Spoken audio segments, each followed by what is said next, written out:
Cheesy! So fucking cheesy. Be sure to like, subscribe, and hit that notification bell so you know when I post new videos. So we're gonna start with The Curse of Bridge Hollow. Look, Sid, I know you're gonna miss Brooklyn. Give Bridge Hollow a chance. Small towns can be full of surprises. Check out those zombies. As you can see, everybody around here kind of goes crazy around Halloween. Just think it's kind of silly. I mean, do you still believe in Santa Claus? Why? What have you heard? The Curse of Bridge Hollow is my kind of Halloween movie. It's goofy, it's funny. This movie was good for me. It wasn't spectacular, don't get me wrong. It wasn't like, drop everything you're doing and go see this movie right now. No, it was none of that. But I liked it because it was just enough goofy for me. It was just enough cheese for me. And the acting was good. It was really good actors in one movie, and I could not complain about anything in that aspect. So you got plans for tonight? My dad's a science teacher. So he doesn't really do Halloween. Let me guess. Power Rangers, Madonna, Puerto Rican Prince. You are so old. The draw for me, however, with this movie was Pariah Ferguson, because I think Erica Sinclair is the best thing, one of the best things in Stranger Things, and she is absolutely vital to that series. I love that character and I love the actor, so it was a perfect win-win situation for me with The Curse of Bridge Hollow, because she was in it. She was as sassy as ever, as smart as ever. Like, it was all packaged in one, and I was here for it. Like I said, don't expect to be blown away by this movie. At best, it's a good Halloween family movie night movie. At worst, it's not the best Halloween movie, but I will say that it's a step above is it Hubie Halloween, which was, I think, Adam Sandler's last quirky movie before his more serious roles. I would say it's like one step above that one, and I think that one came out last year. I'm not really sure, but I want to believe that that was last year. So it is a step. So I guess that they're getting better in their movie making and movie choices. So let's talk about some of the things that I loved in this movie. The Matrix style killing of the spiders with like the 2 spray bottles, that was funny. I enjoyed that.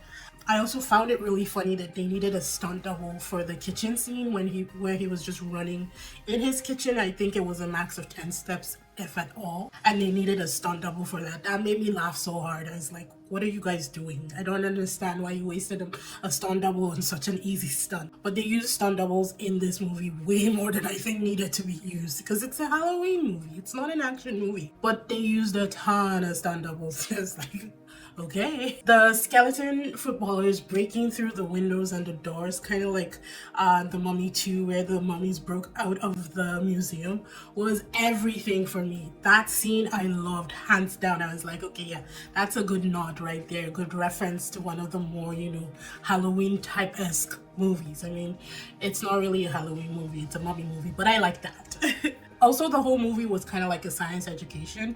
They were teaching us how chemicals react, how to start a car, how to basically hotwire a car. Like, it was kind of a science education from the beginning to the end. I mean, I can't say that I was mad at that. It was really nice tips here and there, and I was fine with that. It's definitely a movie that's on my Halloween list now. I'd say it's about a 7 or 8 out of the 10 movies that I would watch during the Halloween season. Kind of like my Hallmark movies at Christmas. I have the list for Halloween as well.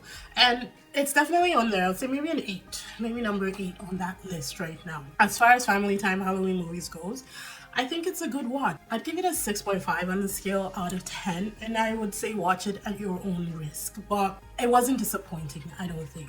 And they kind of set it up for a sequel, even though I don't think it will get one. You never know with Netflix. They renew the weirdest stuff and cancel the good stuff. So whatever, they set it up for like multiple sequels if they wanted to. So if it does get one, I'm happy to watch it next year. And if not, I'm happy to rewatch this one. And now we move on to Rosaline, which you can find on Disney+. The greatest love story ever told Romeo. Sweet Juliet. was missing a chapter. Mine. Son of a... So I'm not a huge fan of the whole Romeo and Juliet storyline. That whole double suicide thing was never my scene. And I just thought that the story was flawed and they were stupid. I mean, love does make you do crazy things, but... What was she, 14? But I really liked this movie. Not at first. The first like 20 minutes, I think they dragged on a little bit too long.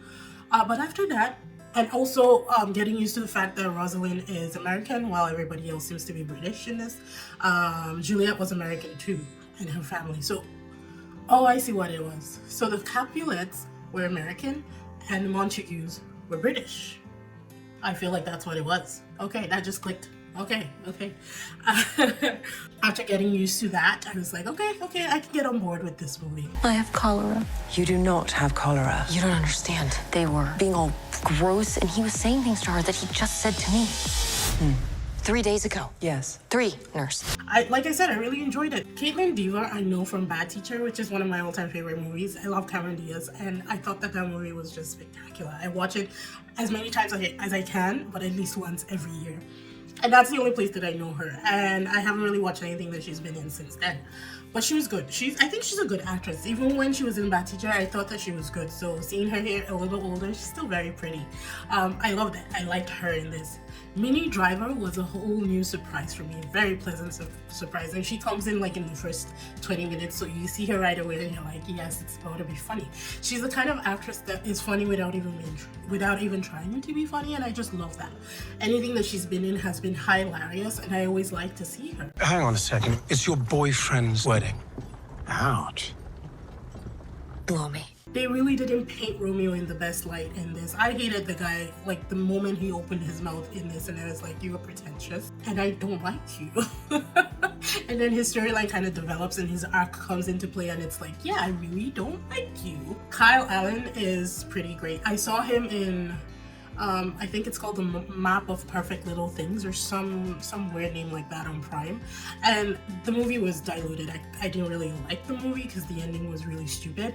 But his acting in it was fine, and I felt that he was good for what he delivered. It was the same here. He really did deliver, because for me, I didn't really hate that character as much. I think the actor brought out all the stops in him, so I give him props for the acting. But Romeo, I could not stand. Isabelle Merced, I hope that's how you say her name. I loved her. As Juliet, she was awesome. I actually liked Juliet in this because Juliet was more sweethearted, nice, kind, you know, all the good things about a person that you really want. And Isabelle herself, if you've not seen Let It Snow, yes, I know the name is stupid and it's corny, I get it. But Let It Snow is on my list for Christmas every single year. I even watch it when it's not Christmas season because I liked it so much and I liked the chemistry between all the actors in that movie. But in this movie, there wasn't really much to hate about Juliet. Honestly, after Dario, she's a close third. My favorite character in this was the best friend, Paris. He was amazing and he was so funny. Did you drink it already? Oh, Juliet! Dario was a curveball. I mean, the chemistry between Rosaline and Dario was pretty great, even when they hated each other. And I didn't understand why she would choose Romeo over Dario. Dario was a man's man. I mean, it was a no-brainer. I mean, she came to her senses eventually, but it just baffled my mind. And then to top it off, the nod to the education at the end where they're smiling and then all of a sudden it's like, oh, what the fuck did we just do?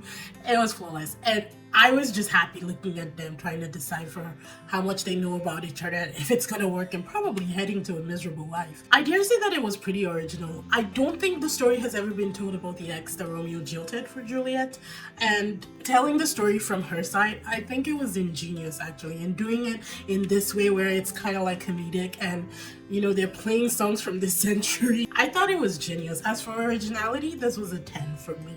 But the entire movie, it was an 8 on the scale, and honestly, I think you should watch it. It begins a little bit slow, but after that it picks up and it goes on. I think it's another one of the family movie night movies that you should actually see. Thank you for tuning in, guys. Don't forget to like, subscribe, hit that notification bell so you know when I post new videos. I will see you in the next one. Bye!